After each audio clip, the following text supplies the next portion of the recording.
Shalom untuk kita semua. Perkenalkan, nama saya Samantha Silaban dari MPI 2B.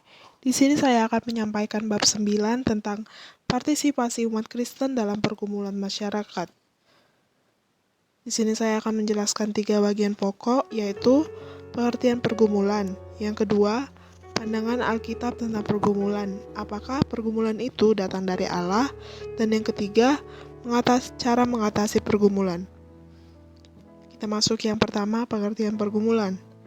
Menurut KBBI, pergumulan adalah perihal bergumul atau pergulatan. Dapat disimpulkan bahwa pergumulan adalah masalah atau pergulatan yang sedang terjadi dalam maupun dari luar diri kita. Dalam kehidupan bermasyarakat, kita tidak luput dari masalah dan seringkali bergumul dengan keadaan. Saat ini, masyarakat sedang dihebohkan dengan pandemi wabah COVID-19. Akibat dari pandemi ini, banyak korban PHK karena perusahaan yang tidak mampu menggaji karyawan. Akibat yang lain, banyak siswa yang putus sekolah karena tidak mampu membayar uang sekolah. Belum usai dengan COVID-19, di awal tahun 2021, masyarakat Sulawesi, Kalimantan dan sekitarnya mengalami bencana alam yang membuat mereka harus kehilangan harta bendanya. Yang kedua, pandangan Alkitab tentang pergumulan. Sebagai orang Kristen, kita cenderung memilih kata bergumul daripada masalah untuk menjaga identitas kekristenan kita. Pergumulan Kristen yang sebenarnya adalah ketika dalam menghadapi suatu masalah, orang tersebut mencari kehendak Allah dalam masalah tersebut. Jikalau tidak menyertakan Tuhan dalam masalah yang sedang dihadapi, maka hal tersebut bukanlah sebuah pergumulan.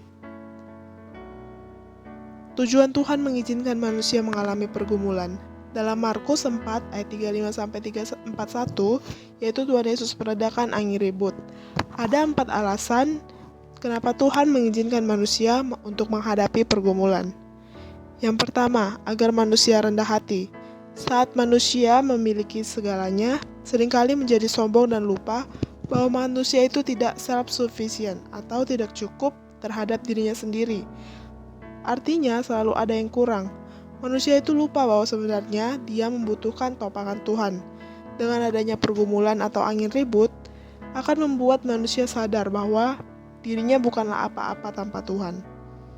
Yang kedua, mendemonstrasikan kekuatan Tuhan. Kenapa murid-murid Yesus harus merasakan angin ribut?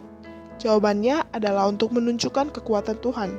Kalau Tuhan mengizinkan angin ribut, berarti Dia sedang memanggil Anda untuk kembali kepadanya. Yang ketiga, memperdalam pengalaman kita kepada Tuhan. Ketika kita mengalami pergumulan, lalu kita berseru kepada Tuhan, dan Dia melepaskan kita dari pergumulan tersebut, maka semakin memperdalam pengalaman kita bersama Tuhan. Yang keempat, menyatakan dirinya kepada kita. Dalam peristiwa Yesus meredakan angin ribut yang tertulis dalam kitab Markus, murid-murid Yesus pada waktu itu belum mengetahui secara 100% bahwa Yesus adalah Tuhan. Mereka mengetahui yang bisa menguasai dan mengontrol cuaca hanyalah Tuhan. Sehingga ketika Yesus juga menghentikan angin ribut, murid-murid menjadi bertanya-tanya, siapa gerangan orang ini sehingga danau pun takut kepadanya. Hal ini untuk menyatakan bahwa diri Yesus adalah Tuhan yang memiliki kuasa terhadap cuaca dan peristiwa alam. Yang ketiga, cara mengatasi pergumulan. Cara mengatasi pergumulan dalam Alkitab. Yang pertama, mendekatkan diri pada Tuhan. Boleh saja kita memiliki masalah yang berlipat-lipat besarnya. Namun, jangan sampai masalah tersebut kita malah menjauh dari Tuhan. Semakin kita jauh dari Tuhan, semakin jauh pula kita dari perlindungannya. Yang kedua, menguatkan iman. Tuhan akan selalu memberikan jalan keluar bagi hamba-Nya yang dekat kepadanya. Melalui hikmat-Nya, kita dapat mengambil tindakan untuk menyelesaikan masalah. Jika Tuhan sudah ada di sisi kita, jangan takut untuk melangkah. Yang ketiga, bersyukur akan kehidupan yang kita jalani.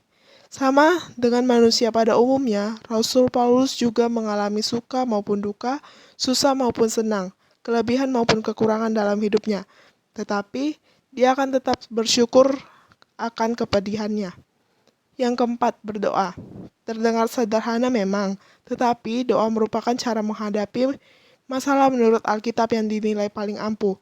Sebagian orang mungkin tidak memprioritaskan berdoa ketika diterpa masalah. Mereka biasanya mencari pertolongan dari manusia lainnya atau terdiam diri menunggu permasalahannya selesai. Padahal berdoa penting bagi umat beragama. Doa adalah salah satu sarana Tuhan berkomunikasi dengan ciptaannya. Sekian materi dari saya. Bila ada kata-kata yang kurang berkenan, mohon dimaafkan. Terima kasih. Shalom.